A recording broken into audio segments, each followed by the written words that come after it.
আত্মাটা যতদিন আছে আমাদের ততদিন কিন্তু আমরা আছি, নাহলে কিন্তু দেহটার কোনো মূল্য নেই। যাই হোক, উনি ধর্মীয় সম্পর্কে আলোচনাগুলো আপনাদের মাঝে তুলে ধরার চেষ্টা করছেন।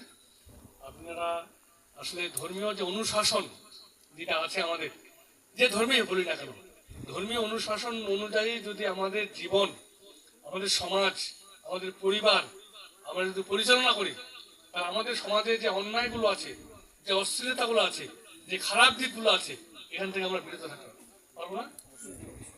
এবং আমাদের সমাজে যে বিশৃঙ্খলাগুলো আছে, এখান থেকে আমরা দূরে থাকতে পারবো, তাই না?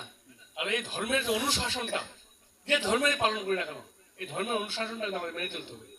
এবং ধর্ম অনুশাসন মেনে চলার মধ্য দিয়েই কিন্তু একটা সন্তুষ্টি আছে, আপনার একটা তৃপ্তি আছে, তাই না?